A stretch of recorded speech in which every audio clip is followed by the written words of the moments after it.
Baik, terima kasih banyak kepada panitia yang sudah memperkenankan saya untuk sharing sebenarnya ya, Dokter Grace. Ini bukan berarti sudah lebih baik, tetapi saya sedikit sharing pengalaman bagaimana kami menyiapkan begitu ya terkait dengan transformasi digital di Hermina Group.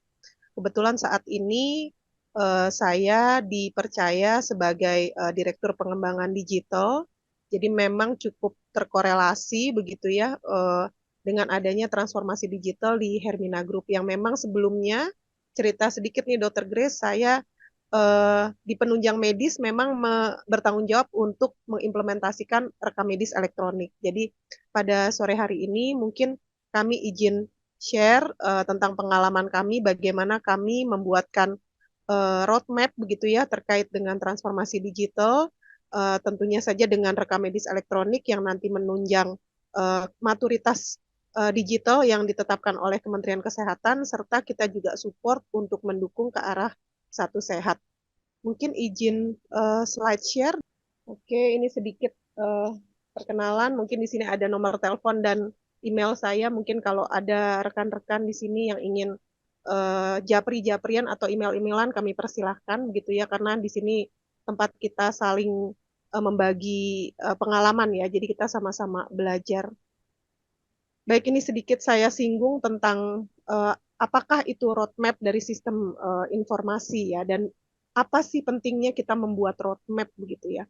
Jadi memang manfaat dari IT roadmap adalah untuk memberikan gambaran strategis yang bisa mendetailkan kemana arah perkembangan sistem teknologi informasi ini dari suatu organisasi. Baik itu mencakup jangka pendeknya ataupun jangka panjangnya yang sudah pasti untuk mensupport tujuan bisnis yang ditetapkan oleh perusahaan. Berikut kita bisa lihat manfaat-manfaat yang bisa kita dapatkan gitu ya, dapat menyelaraskan teknologi dengan tujuan bisnis tentunya, kemudian resiko juga bisa terkelola dengan baik, dan tentunya ada optimalisasi sumber daya. Nah, ini yang akan menjadi target, mungkin tidak dalam jangka waktu pendek, tetapi ini bisa menjadi gambaran untuk jangka waktu panjang yang bisa kita efisiensikan, dan tentunya adanya peningkatan efisiensi dari operasional.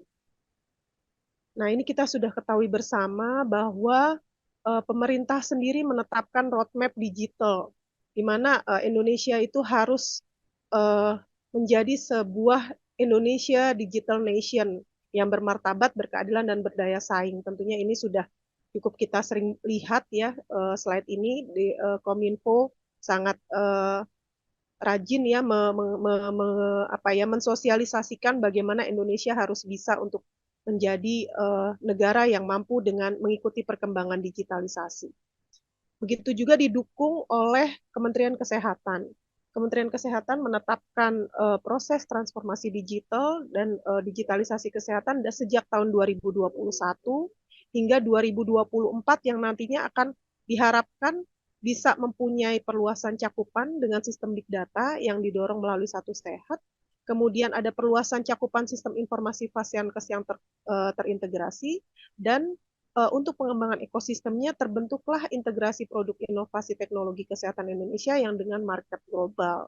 Nah, ini merupakan roadmap di 2024 yang tentunya sangat membutuhkan dukungan dari kita di Fasiankes.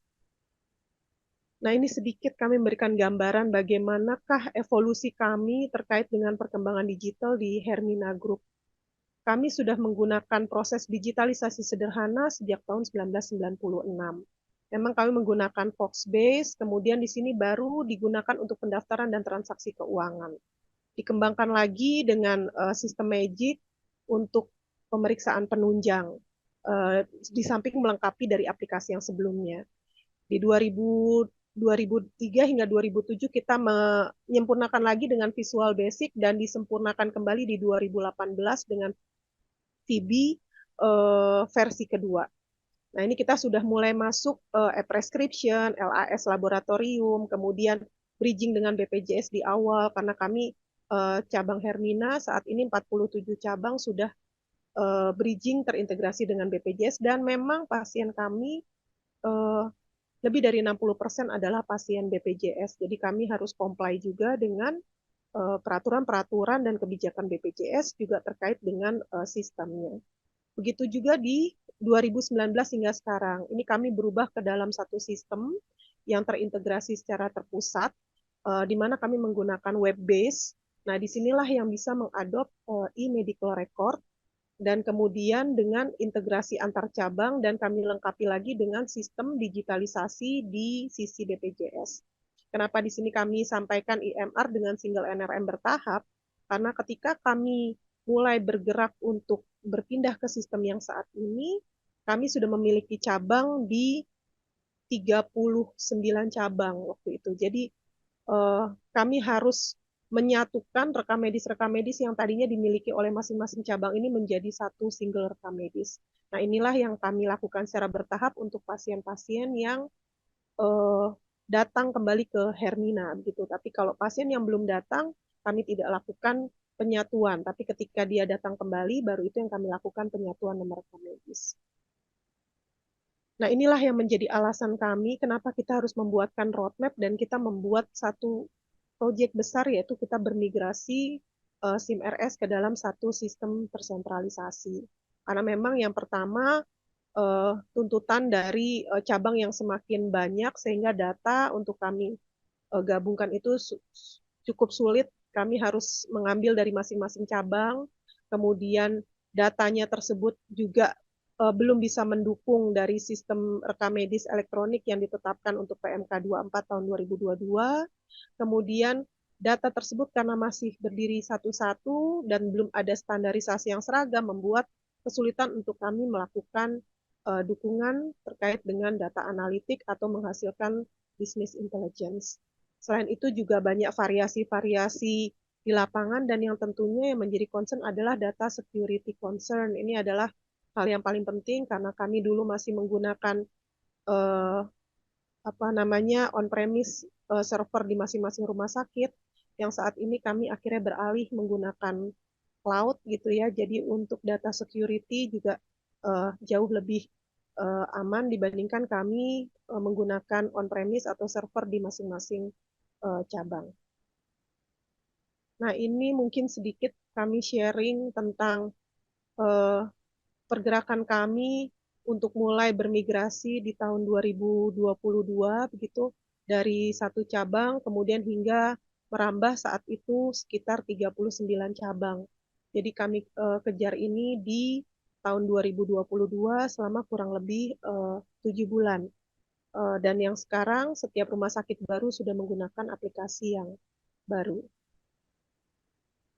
Nah, ini ada beberapa kondisi tahap demi tahap yang kami lengkapi ketika kami sudah mulai bermigrasi ke sistem yang baru. Itu di tahun 2019, ini kami baru memulai proyek begitu ya, di 2019, kemudian kami mulai mengintegrasikan sistem iklim dan iklim yang sederhana di BPJS. Kemudian di 2000 hingga 2021 itu kami sempat sempat berhenti karena kondisi COVID begitu. Jadi proses digitalisasi sempat melambat di tahun 2000 hingga 2022 awal. Nah, di 2022 kita mulai bergerak untuk mengejar karena PMK sudah keluar, kita bergerak untuk mulai mengimplementasikan rekam medis elektronik, kemudian semua aplikasi BPJS dan juga tahap-tahap pertama untuk implementasi teks dan list yang saat itu masih belum secara sempurna kita implementasikan. Nah, di 2023 ini kita mulai comply juga dengan aturan satu sehat. Jadi kami mulai terkoneksi dengan satu sehat dan SITB, kemudian dengan teks penyempurnaan semua alat di tahap 2, dan juga kita mulai bridging dengan bank dan asuransi. Jadi untuk di sisi pasien yang non BPJS kami mulai bergerak di tahun 2023 untuk mulai bridgingkan terkait dengan sistem finance juga dengan pembayaran juga kita masuk di 2023 bridging dengan bank untuk terkait dengan pembayaran. Dan target di 2024 kami mengarah ke smart claim BPJS, kemudian Human Resources Management System yang saat ini kami menggunakan sistem yang terpisah, belum bridging dalam satu sistem enterprise besar. Nah, ini nanti di 2024 yang akan kami bridgingkan. dan yang tentunya kita harus bisa bermanfaat atau memberikan uh, data sebagai business intelligence untuk executive report kepada pimpinan. Nah, ini sedikit sharing tentang integrasi SIM-RS dengan Satu Sehat dan APM dan juga BPJS ya. APM di sini anjungan pendaftaran mandiri begitu. Ini juga kami baru kembangkan disempurnakan di tahun 2023 ini untuk JKN dan non JKN sehingga pasien tidak harus antri di bagian pendaftaran, bisa menggunakan QR code yang dikirimkan melalui sistem sehingga pasien bisa segera terkoneksi ke bagian keperawatan di Poli. Nah, ini adalah gambaran kami ketika melakukan implementasi rekam medis elektronik di Rumah Sakit Hermina. Jadi di tahun ini agak hilang ya. Ini di sini ada 2019, saya mohon maaf ini tidak tampil. Di 2019 kami melakukan project management team, kemudian project government committee, jadi kami membentuk komite, selain dari timnya juga kami bentuk komitenya, kemudian kita melakukan setup dari master data, tim yang di pusat juga, kemudian tim untuk training dan tim untuk support. Karena aplikasi yang digunakan ini digunakan untuk seluruh cabang. Kemudian kami menetapkan satu pilot uh, rumah sakit. Rumah sakit yang dijadikan pilot site begitu untuk aplikasi yang akan digunakan. Kemudian di 2020 ini kita belum ada implementasi, masih merapikan master site-nya gitu untuk planning. Dan kita mulai coba di 2021 9 cabang go live, yaitu cabang-cabang yang dilakukan opening baru. Jadi hanya untuk rumah sakit baru yang kita implementasikan. Baru ketika tahun 2022, nah ini kami mulai mengimplementasikan seluruh sistem yang sama di 45 cabang. Sedangkan di 2023 ini kami penyempurnaan dari aplikasi-aplikasi yang ada dan dibutuhkan. Nah, ini mungkin bisa menjadi gambaran Bapak Ibu ketika ingin mengimplementasikan IMR, sebenarnya kita harus menetapkan kapankah hari H ini harus diputuskan gitu ya. Karena disinilah tempat kita cut off begitu ya, cut off dari kita akan menggunakan rekam medis itu per kapan secara keseluruhan. Sehingga kita harus membuatkan waktu mundur gitu ya, membuatkan roadmap dari H-7 begitu, kita membuatkan dulu bagaimana skenario untuk kita nanti akan jalan live. Kemudian di hari ke-6 sampai ke-4 ini kita melakukan training keseluruhan gitu ya. Ini yang kami lakukan di cabang. Kami melakukan pelatihan untuk super user dan dari rumah sakit sebelumnya. Kemudian privilege-nya juga kita cek apakah dia sudah mendapatkan privilege sesuai dengan kompetensinya. Misalnya privilege-nya perawat, ya dia hanya bisa mengakses perawat, tapi untuk modul-modul dokter dia tidak bisa begitu. Begitu juga misalnya dia privilege sebagai analis lab, ya dia hanya bisa membuka modul lab tapi tidak bisa masuk ke modul keperawatan dan medis lainnya begitu. Jadi privilege ini juga sangat penting untuk kita pastikan sebelum kita memastikan bahwa kita akan live. Kemudian di H-3 hingga H-1 kita cek lagi privilege dan juga sistem-sistem yang nanti terkait dengan implementasi. Karena di hari H ini nanti kita akan cut off, disitulah tidak ada lagi sistem IMA, sistem rekam medis lama begitu ya, tidak ada lagi formulir-formulir begitu. Jadi kita cut off per hari itu sehingga semua sistem bisa berjalan dengan sistem yang baru. Nah, ini beberapa kondisi atau integrasi SIM-RS yang juga kita lakukan untuk mendukung program nasional, terutama terkait dengan Satu Sehat, begitu. Jadi apa namanya, kita juga support untuk hal-hal yang lain, terutama dikaitan dengan manajemen data, karena mungkin nanti bicara kedua terkait dengan IT ya, jadi mungkin lebih teknis juga begitu. Di sini yang memang agak tantangan di kami adalah mapping data klinis ke SNOMED dan LOING yang nantinya untuk ke Satu Sehat itu memang inilah yang menjadi standar. Nah, ini yang juga cukup menjadi konsentrasi ya untuk kita mapping dari data klinis kita yang semula mungkin tidak mengacu kepada SNOMED dan LOING. Nah, ini yang kita harus ubah ke dalam SNOMED dan LOING.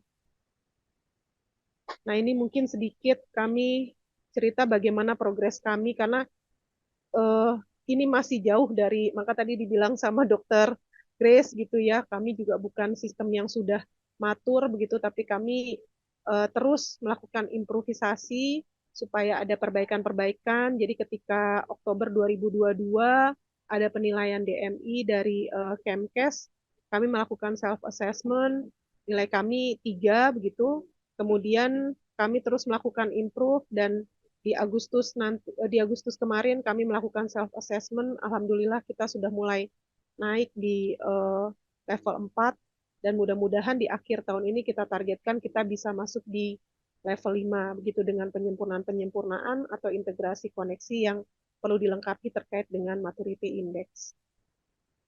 Selain itu juga kita tidak boleh lupa roadmap yang kita buat harus mengacu pada keamanan security dari cyber ya. Jadi terkait dengan maturity cyber juga kami meminta untuk ada survei dari BSSN begitu. Nah, itu kami lakukan juga survei ini, dan memang kami baru di level 4 di mana level tertinggi dari maturity cyber adalah di level 5 untuk BSSN. Nah, ini kami juga membuatkan lagi roadmap di tahun depan untuk kami bisa mencapai di level yang tertinggi terkait dengan keamanan cyber.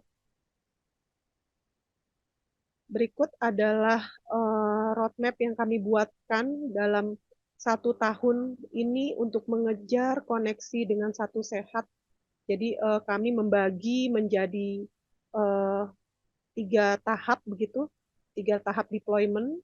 Nah, yang sebelumnya pada TW1 kami masih menganalisa dulu bagaimana data atau spesifikasi procurement-nya ya, permintaan-permintaan yang akan dikoneksikan ke dalam satu sehat.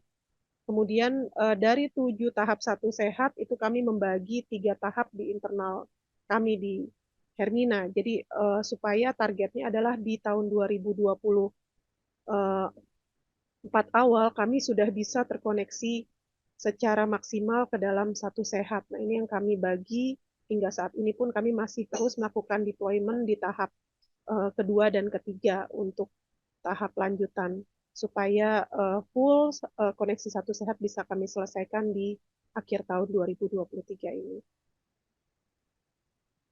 Nah, ini fase-fase yang kami lakukan sekaligus dengan kami harus melakukan proses ini tidak pada satu rumah sakit saja, tapi harus terintegrasi di 44 rumah sakit ini di fase 1 ya. Saat ini kami sudah menambah 2 rumah sakit lagi, jadi ini pun juga termasuk rumah sakit yang harus kami integrasikan untuk masuk ke dalam satu sehat. Nah, baru di fase 2 inilah yang kami harus selesaikan di Desember 2023. Nah, ini sedikit sharing tahap-tahap yang kami lakukan untuk menuju ke integrasi SIM-RS Herbina maupun ke satu sehat, di mana kami tentunya harus ada pembentukan tim, karena ini penting supaya ada bentuk tanggung jawab dan orang yang memang uh, berkontribusi dan harus fokus untuk proses integrasi SIM-RS dan satu sehat ini. Selain juga ada project manager, kemudian manajemen data, bisnis analis, ini juga satu hal yang penting karena alur atau flow di rumah sakit itu pasti banyak variasi. Nah, inilah bisnis analis inilah yang menerjemahkan dari alur-alur tersebut ke dalam satu sistem yang kemudian nanti dibangun oleh developer. Kebetulan kami ada pengembang dari luar dan juga kami berkoordinasi dengan developer dari internal kami. Jadi kami ada istilahnya joint development ya antara vendor dengan developer dari internal Hermina. Kemudian tentunya harus ada QC. QC di sini harus mengontrol bagaimana aplikasi nanti akan dikeluarkan, apakah komplai atau tidak dengan aturan maupun dengan proses bisnis yang dimintakan, dan tentunya setelah aman baru kita lakukan implementasi, dilakukan oleh bagian implementasi. setelah pembentukan tim kita juga harus FGD bersama karena FGD di sini ada terkait dengan banyak departemen gitu ya, ada banyak bagian. Nah, ini kami membuatkan gap analisa. Setelah gap analisa baru kita mempelajari prosedur dari gap tersebut apakah bisa diimplementasikan dalam middleware. Dan kemudian baru kita melakukan pelatihan, kemudian kita desain arsitekturnya dan proses development. Selain itu juga kita siapkan infrastrukturnya dan dokumen. Dokumen ini sangat penting karena direktur operasional kami sangat concern sekali dengan tata kelola ya. Jadi dari kebijakan, kemudian juknis pedoman itu per dir itu juga harus didetailkan. Tanpa ada dokumen, implementasi tidak boleh dijalankan. Jadi kita harus comply juga dengan tata kelola itu yang menjadi concern sehingga kami mulai terbiasa untuk merapikan tata kelola di Hermina Group.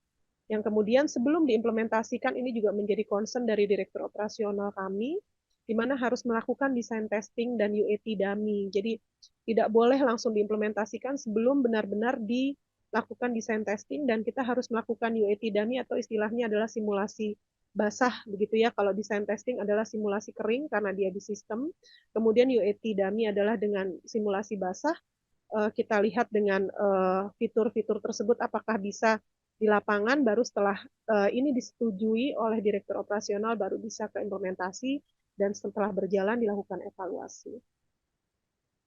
Mungkin itu dari saya, ini sedikit tim kami merah-merah acara 17 yang lalu. Ini adalah tim dari internal kami di Hermina, selain kami juga didukung oleh vendor yang kita gunakan aplikasinya. Mungkin demikian dari saya, Dr. Grace. Terima kasih banyak. Mohon maaf kalau ada yang kurang berkenan.